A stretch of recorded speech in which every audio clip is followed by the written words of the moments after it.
చెన్నూరు మున్సిపాలిటీలో కాంగ్రెస్ కు మెజారిటీ వచ్చింది, వాళ్ళు చైర్మన్ అయినారు. క్యాతన్పల్లి మున్సిపాలిటీలో మనకు మెజారిటీ వచ్చింది, మన పార్టీకి సంబంధించిన వాళ్ళు చైర్మన్ కావాలి. కానీ ఒక్క మున్సిపాలిటీ కోసం, ఒక్క మున్సిపాలిటీకి, ముఖ్యంగా మంత్రి గారి నియోజకవర్గం కాబట్టి, మంత్రి వివేక్ గారి నియోజకవర్గం కాబట్టి, ఆయన అహం దెబ్బతిన్నది కాబట్టి ఆయన మొత్తం ఇందిరమ్మ రాజ్యాన్ని తలపించే విధంగా, ఇందిరమ్మ రాజ్యం అంటే ఆనాటి ఎమర్జెన్సీ రోజులను తలపించే విధంగా, ఏదో పక్క దేశం మీదకి యుద్ధానికి పోయినట్టు సైనికుల కవాతు నిర్వహించినట్టు క్యాతనపల్లిలో మరి పెద్ద ఎత్తున దాదాపు 1000 మంది పోలీసులను పెట్టి, ఆనాడు మా కోవాలక్ష్మి గారు ఇన్ఛార్జ్ ఉండే, తమ్ముడు సుమన్ అక్కడనే ఉండే, వాళ్ళ ఇంటి ముంగట్టుకెళ్లే కౌన్సిలర్లను భయభ్రాంతులకు గురి చేస్తూ 1000 మంది పోలీసులతో కవాతు నిర్వహించినారు. అంత మాత్రమే కాదు, లేని కేసులు బనాయించి ఉల్టా కేసులు మన మీదే పెట్టి దౌర్జన్యం వాళ్ళు చేసి, రాళ్లు వాళ్ళేసి మన కౌన్సిలర్లను ఎత్తుకపోయే ప్రయత్నం చేసి, మన కౌన్సిలర్లని ప్రలోభ పెట్టి భయపెట్టి ఇల్లు గులగొడతామని రకరకాల బెదిరింపులు చేసి, చివరికి బ్లాంక్ చెక్కులు కూడా రాసిచ్చి, ఇగో బ్లాంక్ చెక్ ఇస్తున్నాం తీసుకో అంటే, ఎవడికి కావాలి నీ బోడి పైసలు అని చెప్పి వాళ్ళ ముఖాననే పైసలు కొట్టి ఇవాళ ప్రజాస్వామ్యాన్ని గెలిపించే విధంగా వ్యవహారం చేసిన మన కౌన్సిలర్లందరికీ నేను హృదయపూర్వకంగా సల్యూట్ చేస్తా ఉన్నా. మామూలు గెలుపు కాదు ఇది. తమ్ముడు సుమన్ని పట్టుబట్టి ఇక్కడ సుమన్ ఉంటే వాళ్ళ ఆటలు సాగవని చెప్పి తీసుకుపోయి ఇక్కడ సబ్ జైల్లో పెట్టలే, మంచిర్యాల సబ్ జైల్లోనో ఆసిఫాబాద్ సబ్ జైల్లోనో పెట్టలే, తీసుకుపోయి ఆదిలాబాద్ జైల్లో పెట్టిండ్రు. ఇక ఆ జైలుకు పోయినాం మేము, అది చెప్పతరం కానీ జైలు. కనీసం ఇక ప్రత్యేకించి దోమలు కూడా ఏర్పాటు చేసిండ్రు సుమన్ కోసం. ఆడ దోమల పెంపకం కేంద్రం పెట్టి ఆ దోమలను కూడా ఈయనున్న కాడికి పంపించి, కనీసం ఓడోమోసో విడోమోసో ఉంటది, గది ఈరాయ్యా అంటే అది కూడా ఇయ్యలే. ఆఖరికి టేబుల్ లేదు, ఫ్యాను లేదు, ఘోరాతి ఘోరమైన పరిస్థితుల్లో 16 రోజుల పాటు చివరికి ఆరోగ్యం దెబ్బతిని మందులు తెప్పియమంటే మందులు కూడా తెప్పియకుండా నీచంగా నికృష్టంగా ఒక మున్సిపాలిటీ కోసం నిజంగా సుమన్ని అడుక్కుంటే వివేక్ ఫోన్ చేసి, తమ్మి జర నా ఇజ్జత్ పోతాంది జర ఇయ్యి అంటే మావాడే వారేస్తుండే. అది పెద్ద ముచ్చట కూడా కాదు, మాకు ఎన్నో చూసినాం గెలుపులు ఓటములు.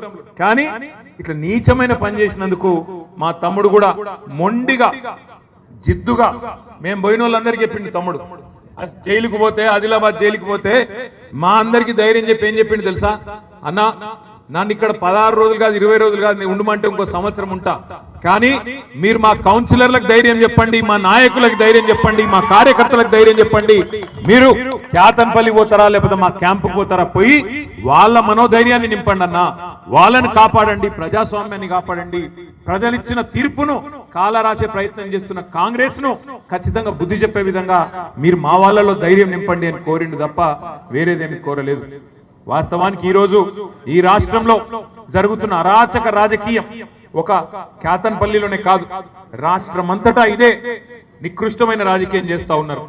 ఇక్కడికి మేము ఇప్పుడు ఈ పార్టీ ఆఫీస్కి వచ్చేందుకు ఇక్కడ మూల మీద మెయిన్ రోడ్ నుంచి దిగి లోపలికి వస్తున్నాం.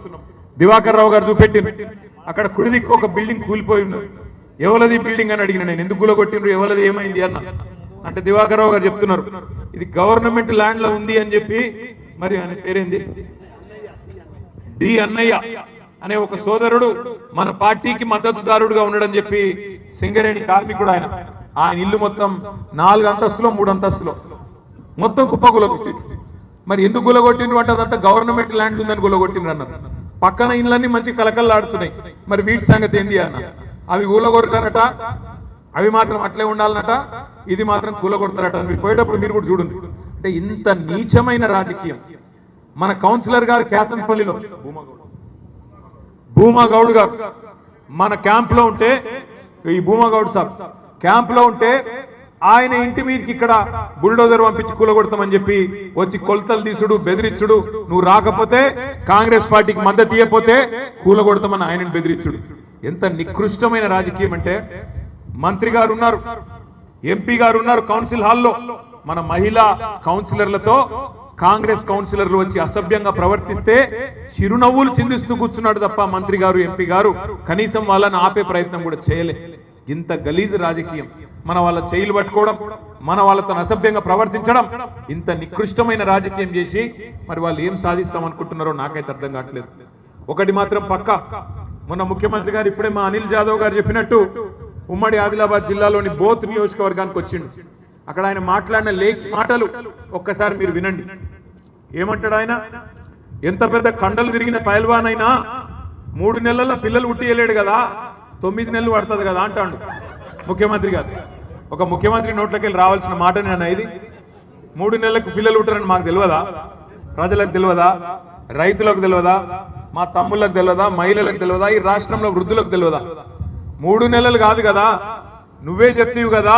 ఆనాడు పిసిసి అధ్యక్షుడిగా నువ్వు, ఈరోజు ఉప ముఖ్యమంత్రిగా ఆనాడు సిఎల్పి లీడర్ గా ఉన్న బట్టి విక్రమార్క గారు, మీరిద్దరే కదా సంతకాలు పెట్టింది, మీరిద్దరే కదా గ్యారంటీ కార్డులు అని చెప్పి ఇంటింటికి వంచింది, మీరిద్దరే కదా జేమ్స్ బాండ్ లెక్క బాండ్ పేపర్ల మీద సంతకాలు పెట్టింది. పెట్టి ఏం చెప్పింది మీరు? 100 రోజుల్లో 6 గ్యారంటీలు అమలు చేస్తాం, అటు సూర్యుడు ఇటు ఓడిచినా ఇటు సూర్యుడు అటు ఓడిచినా అమలు చేసి తీరుతాం అని చెప్పిండ్రా లేదా? 100 రోజుల్లోనే అన్ని చేస్తామని చెప్పారు. అదొక్కటే కాదు, నవంబర్లో తీసుకుంటే 2000, డిసెంబర్లో తీసుకుంటే 4000, నవంబర్లో తీసుకుంటే రైతు బంధు 10,000 వస్తుంది, డిసెంబర్లో తీసుకుంటే 15,000 వస్తుంది అని చెప్పి నమ్మబలికి మరి గద్దెనెక్కింది మీరు. 3 నెలల పిల్లలు పుట్టారంటున్న ముఖ్యమంత్రి గారు 30 నెలలు అవుతుంది. మరి ఇప్పుడు పిల్లలు పుట్టకపోతే నీకేం పేరు పెట్టాలి, నిన్నేమని పిలవాలని చెప్పి నేను అడుగుతా ఉన్నా. 30 నెలలు అయింది కదా, 30 నెలలకు కూడా మరి 6 గ్యారెంటీలు అమలు కాకపోతే నిన్ను ఏమనాలి, ఏమనుకోవాలి? నేనేం అంటలేను, ఏమనుకోవాలని మిమ్మల్ని అడుగుతున్నాను. నేను అంటలేను రా భయ్, అంటే ఏదో బాధ. ఈ మధ్యన నేను ఆయన తిరిగితే కూడా మా సుమన్కే నచ్చలేదు. నువ్వు తిట్టకన్నా మేము తిడతాం కదా అంటూ.